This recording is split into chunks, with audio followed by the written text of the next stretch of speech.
Well, we at ET Now spoke with Manish Sonthalia. He is the CIO PMS at Motilal Oswal AMC in order to get in a perspective as to what his outlook is on the markets, where he's placing his bets, the valuation metric, and essentially to understand as well where the markets go from here on, the IPO markets, how that's going to impact flows as well as the commodity costs, whether that's going to hurt in Q1 for a lot of companies.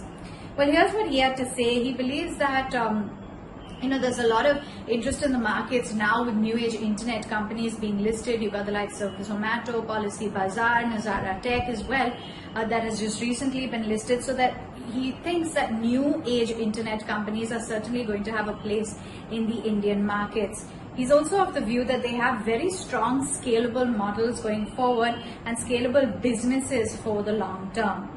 He believes that these new age internet companies will find a place as well in investors' portfolios and that there is going to be a lot of interest from the investor community. Going forward with the long-term, general backdrop on the macros, he believes that private capex is going to fall as the government as well as the banks look to infuse liquidity. In fact, he believes that a rotational trade could potentially play out in the equity markets.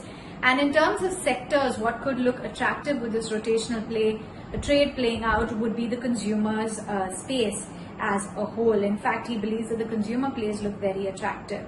Valuations for metals as well in the near term, according to Manish Sonthalia, look rather promising.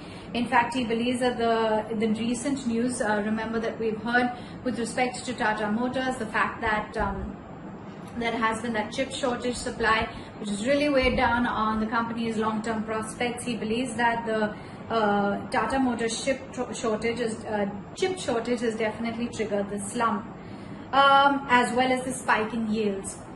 Meantime, he believes that the markets are going to price in the global supply crunch of chips going forward, and he expects that another sector is the agro-chemical sector, but it is in a sweet spot. But we could see the supplies being disrupted in Q4. He expects single-digit growth for agro-chemical companies in the next quarter and sees strong valuations within the fertilizer space as well. IT is a story that's here to stay, says Manish Sonthalia, and he will be looking out for lateral hiring and talent pool trends as well within the IT space as a whole.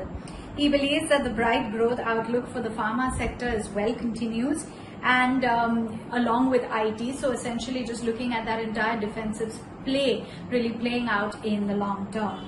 He's also of the view that now the strong ESG score in metals and commodities are going to play out very well, and that the refining space is in for a super cycle going forward.